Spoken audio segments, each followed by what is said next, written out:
හැමෝම හොඳින් ඉන්නවා ඇති කියලා මං හිතනවා. කලබලයට ගත්ත වීඩියෝ ක්ලිප්ස් ටිකකුත් මේ ව්ලොග් එකේ තියෙනවා. මේ වීඩියෝ එක කරන්න කලින් දවසේ මම බලාගෙන හිටපු ඔන්ලයින් ඕඩර් එකක් ආවා. මෙන්න මේ ගම ජෝඩුව. දැන් හරි ප්‍රසිද්ධයිනේ මේ දෙන්න. ගොඩාක් ඔන්ලයින් පේජස් වල මිලදී ගන්න තියෙනවා. මම ඉතින් අරගත්තේ සුපුරුදු පරිදි ලුම්බිනි බ්ලොසම්ස් පේජ් එකකින්. ඉතින් ලොකු ගාණක් වුණේ 1580ක් වගේ උනේ. මට ඒක දැක්ක දවසේ ඉඳලම හරිම ආස හිතුණා. මගේ කිචන් එකට ඒක ඕනමයි කියලා හිතුණා. මොකද කිචන් එකට ටිකක් කලෙලිය වැටුණා ඒ දෙන්න ආවට පස්සේ. ඉතින් මමයි හස්බන්ඩ්ුයි කියලා හිතාගෙන මම ඒ දෙන්නව දැන් මෙතනින් තියන්න තමයි හදන්නේ.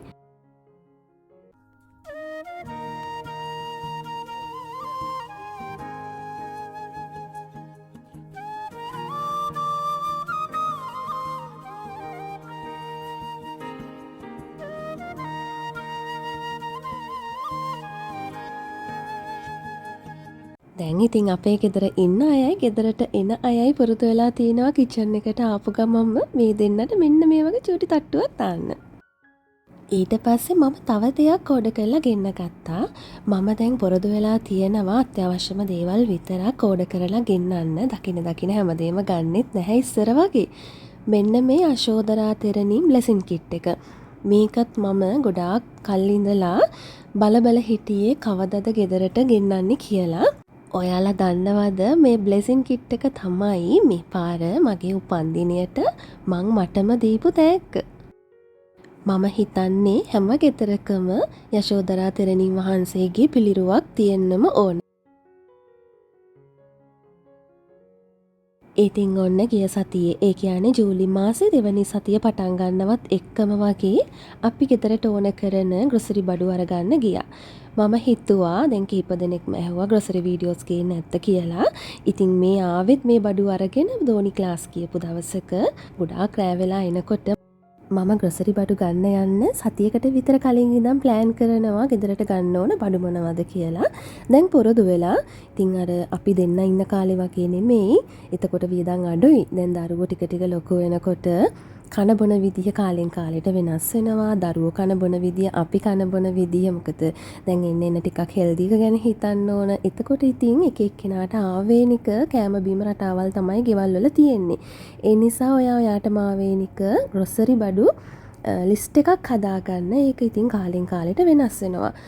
අපි දැන් මේ මාසේ මුලමත් නෙමෙයිනේ. මොකද මම බඩු 50%කට වඩා අඩුවෙන්ම ඉවර වෙනකල් ඉන්නවා ඊළඟ සෙට් එක ගේන්න.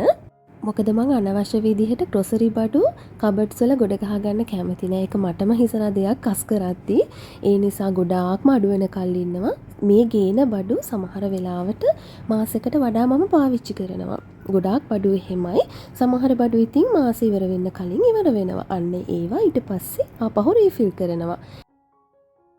කසාද බැඳපු මුල්ම කාලෙදී කොහොමද ගෙදරට ඕන බඩු ගන්න කියන එක ගැන එහෙම ලොකු අයිඩියා එකක් මටවත් හස්බන්ඩ්ටවත් තිබුණේ නැහැ. මොකද අපි දෙන්න විතරනේ ගොඩක්ම එළියෙන් තමයි කෑවේ. ඉතින් බබාලා ලැබුණට පස්සේ ඒගොල්ලොන්ගේ කෑම බඩු ගන්න ඕන කියලා හිතනකොට මොනවද ඒගොල්ලොන්ට දෙන්න ඕන ඔය වගේ හිතනකොට ඔන්න ආපහු ලිස්ට් එකක් හදන්න පටන් ගත්තා. ඊට පස්සේ ඉතින් ඒගොල්ලෝ ටික ටික ලොකු වෙනකොට ඒගොල්ලොන්ගේ කෑම බීම රටාව වෙනස් වෙනවා. අපෙත් කෑම බීම රටාව වෙනස් වෙනවා. අපි වුණත් බබාලා වුණත් හැමදාම එකම විදිහට එකම කෑම කන්න කැමති නැහැ.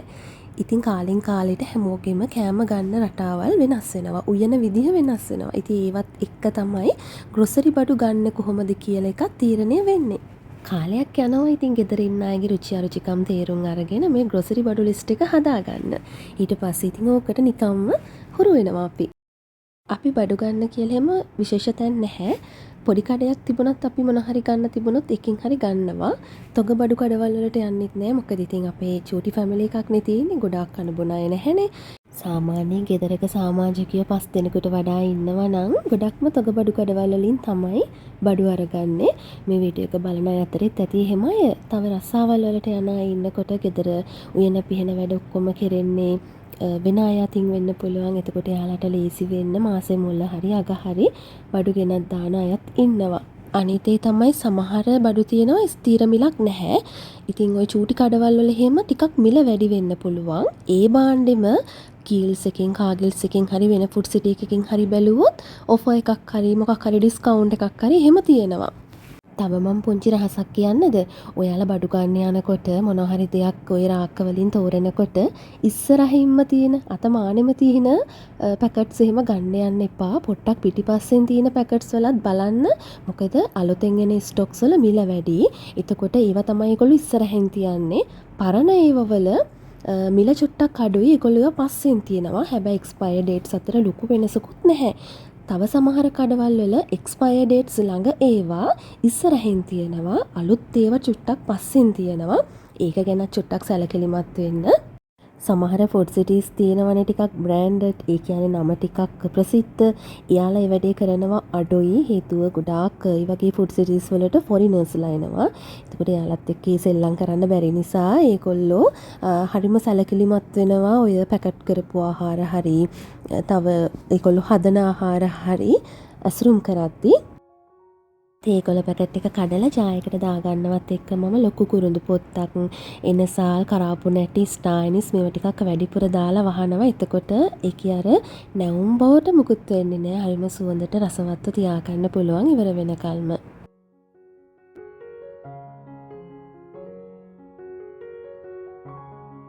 අපි මේ මාසේ ගන්න බඩු ඉවර වෙන දවසක් අපිට හරියට කියන්න බෑනේ. අපේ පාවිච්චියත් එක්ක තමයි ඉතින් ඒ දවස තීරණය වෙන්නේ. එතකොට ඊළඟ මාසේ ගන්න තියෙන බඩු ප්‍රමාණය අඩු වෙන්නත් පුළුවන්, තව වැඩි වෙන්නත් පුළුවන්. ඒ නිසා අනිවාර්යයෙන්ම ග්‍රොසරි බඩු ලිස්ට් එක හදන්න කලින්, ඔයා ග්‍රොසරි බඩු ගන්න යන්න කලින් ඔයාගේ කබඩ්ස් ටික චෙක් කරගන්න ඕන. මොකද පැන්ට්‍රි කබඩ්ස් තියෙනවා නම්, ඔයා බකට්ස් වල දාලා තියෙනවා නම්, ඔයා දන්නවනේ ඒවවල ඉවර වෙන්නේ මොනවද, ඉවර වෙන්න ළඟ මොනවද, දැනට ඉවර වෙලා තියෙන්නේ මොනවද කියලා. ඒ කිසිම දෙයක් බලන්නේ නැතුව අනවශ්‍ය විදිහට ගෙදරට බඩු ගෙනාවොත් ඔයා හරිම අපහසුතාවයට පත් වෙනවා නේද? ඒ බඩු ස්ටොක් කරන්න යද්දී. ඉතින් ඒ නිසා මම කියන්නේ මම වුණත් මගේ පැන්ට්‍රි කබඩ්ස් ඔක්කොම බලනවා. මොකද මට ලොකු පැන්ට්‍රි කබඩ් ඒරියා එකක් නැහැනේ. ඉතින් මම ඕවවල බඩු අනවශ්‍ය විදිහට ගොඩ ගහගන්න ඉඩමදි වෙලා වෙන වෙන තැන්වල දාන්න මං ආස නැහැ. එහෙම මට වෙලා තියෙනවා. ඉතින් අර කාලයත් එක්ක යත්දැකීම් ලැබෙනකොට අපි ඉබේම පුරුදු වෙනවා. අපි අපිව කන්ට්‍රෝල් කරගන්නවා. බඩු ගේන්නේ කොහොමද? අපි ඒවා ස්ටෝ කරන්නේ කොහොමද? කොච්චර ප්‍රමාණවලින්ද අපි ගේන්න ඕන? ඔය වගේ දේවල් අපි විසින්ම ඉගෙන ගන්නවා. මං ඔයාලට කලින් වීඩියෝස් වලදී කිව්වා ඔයා බිස්නස් එකකින් ගන්න ප්‍රොෆිට් එක හරි රස්සාවක් කරලා ගන්න සැලරි එක හරි ඒ මුදල ඔයාගේ සම්පූර්ණ මාසික වියදම නෙමෙයි කියලා. මොකද ඒක ඇතුලේ ගොඩාක් වියදම් තියෙනවා.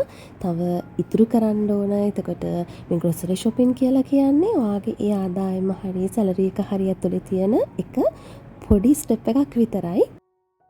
හැබැයි ඉතින් ග්‍රොසරි shopping කියලා කියන්නේ හැම මාසෙකම හැම ගෙදරකම වෙන ක්‍රියාවලියක්. ඕක බුද්ධිමත්ව හරිම කල්පනාකාරීව කරන්න ඕන ගෙදර ගෘහණිය. හස්බන්ඩ්ලට බාර දෙනවට වඩා මට හිතෙනවා ගෙදර ගෘහණියක් මේ වැඩේ කරනවා නම් ගොඩාක් හොඳට අර පිරිමැස්මෙන් කළමනාකරණය වේවි කියලා.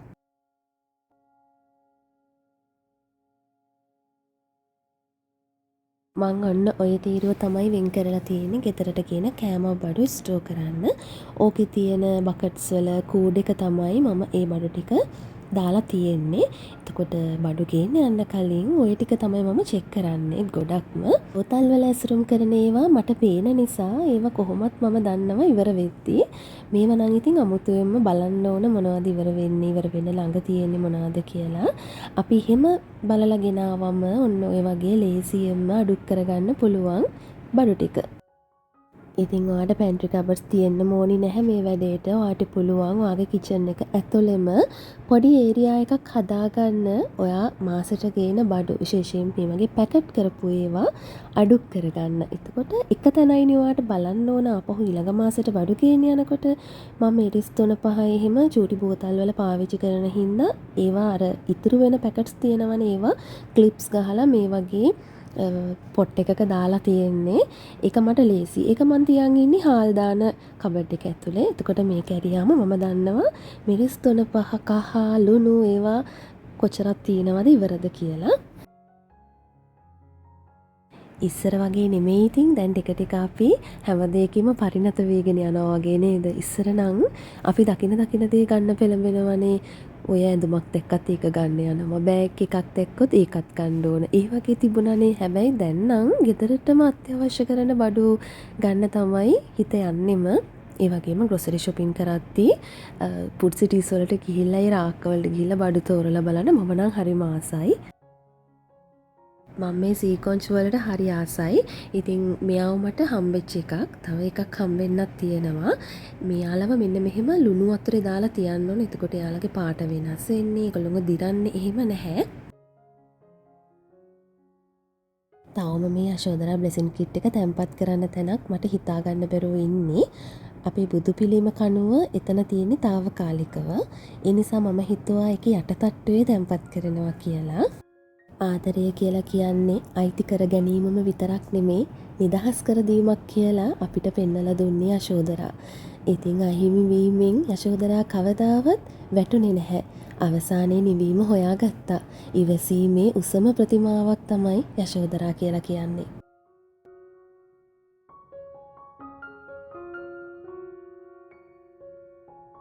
අපේ රොකී දැන් සතියකට විතර කලින් ගේට්ටුව චුට්ටක් කැරිලා තිබිලා ගම වටේම ගිහින් තමයි ආපහු ගෙදර ආවේ. දැන් එයාගේ කිනි තුල්ලු හැදිලා. එයා ටිකක් අමාරුවෙන් අසනීපෙන් හිටියේ දැන් දවස් දෙකක ඉඳලා.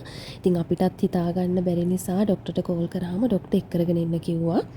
පිටිපස්සේ තියාගෙන යන්නේ මෙයා දවස් දෙකක් කොහොම ඇතුළේ එක් කරගෙන ගිහිල්ලා දන්නවනේ ඉතින් එයා කරන වැඩි.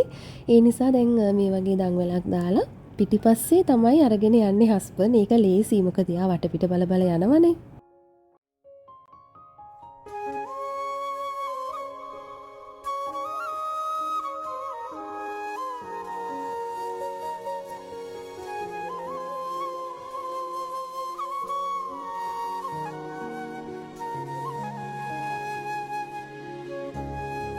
මං ඔයාලට හැමදාම කියනවා වගේ හැම දෙයක් දිහාම පොසිටිව් විදිහට බලන්න, හැම දෙයක් වෙනුවෙන්ම ඉවසීමෙන් බලන් ඉන්න.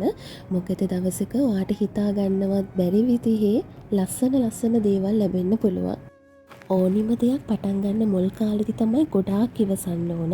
හැබැයි ඉතින් ඉවසීම නැති වෙන දේවලුත් වෙන්න පුළුවන්. ඒත් අල්ලගෙන දරාගෙන ඔයා ඔයත් එක්කම ඉස්සරහට යනකොට ගොඩාක් දේවල් ඔයාට ඉගෙන ගන්න පුළුවන්. ඔයා ඔයාගේ ජීවිතේට ගන්න ලස්සන අත්දැකීම් තමයි දවසක ඔයාගේ දරුවන්ව යහපත් මාර්ගයකට අරගෙන යන්නේ.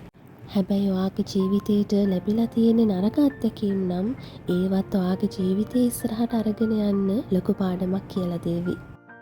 මං එහෙම කියන්නේ අවුරුදු 35 පනිනවත් එක්කම ඔයාට හැම දෙයක් ගැනම හොඳ අවබෝධයකින් ජීවත් වෙන්න පුළුවන් වෙන නිසා.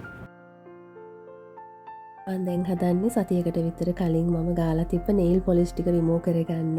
මම සාමාන්‍යයෙන් සතියකට වඩා තියාගන්නේ නැහැ. වෙනදා නම් දවස් දෙක තුනෙන්ම අයින් කරගන්නවා. ඔයාලත් නියපොතු කහ පාට වෙන්නේ නැතිව හොඳ fresh look එකකට තියාගන්න නම් nail polish ගාලා ඒවා remove කරන්න ඔයාගේ වැඩේ ඉවරුනාට පස්සේ. හැබැයි ආයෙ සතියක් විතර යනකල් nail polish අලුතෙන් ගන්න එපා. මොකද nails වලට චුට්ටක් ඉඩ දෙන්න ලස්සනට shine වෙන්න. හිරු එළිය වැටෙන්න ඕන, හොඳට වාතය තියෙන්න ඕන nails වලට. එතකොට තමයි nails ලස්සනට හැදෙන්නේ.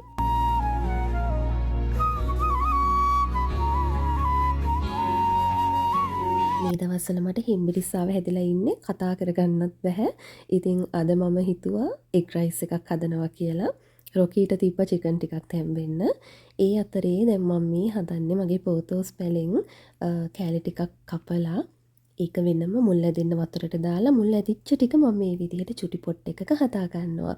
මට පෝතෝස් තමයි හදාගන්න හරිම අමාරු. මොකද අපේ ගෙදරට ඉර එළිය වැටෙන තැන්වල පෝතෝස් පැල තියන්න විදිහක් නැහැ. අනිවාර්යෙන් පෝතෝස් පැලවලට ඉර එළිය ඕන නේද? ඉතින් මං හිතුවා ඉස්සරහා හොට් එකේ මේ වගේ හදලා තියන්න. මොකද අපි ඉස්සරහට චුටි වැඩක් කරන්න ඉන්නේ. ඉතින් චුටි පැල ටිකක් මම හදන ගමන් ඉන්නේ.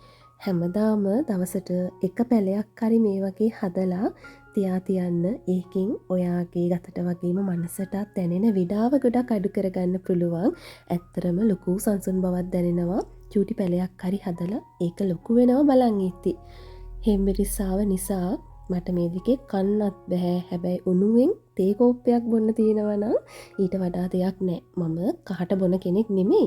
හැබැයි හෙම්බිරිස්සාව හැදුනම කහට කෝප්පයක් ඕනෙමයි මට. ඒකත් හොඳට ඉඟුරු කෑල්ලක් තලලා දාලා හකුරු කෑල්ලක් එක්ක තමයි බොන්න ඕන. සීනි දාලා මම බොන්න කැමති නැහැ කහට.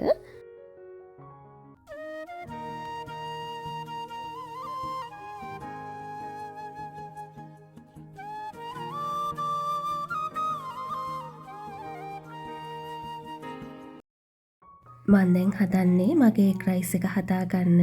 අද ඇත්තටම මාරම අමාරුවෙන් හිටපු දවසක්. ඒ වුණාට ඉතින් අමාරුයි කියලා ගෙදර වැඩ අතපසු කරන්න මම කැමති නැහැ. ඉස්සර නම් අසනීපයක් වුණාම චුට්ටක් නිදා ගන්න හරි පුළුවන්. ඒ දැන් එහෙම කරන්නත් බෑ. කොහොම හරි ගොඩාක් වෙලා කිචන් එකේ රැඳෙන්න ඕනේ නැති වෙන්න මම දවල් කෑම ෂේප් කරගන්නවා.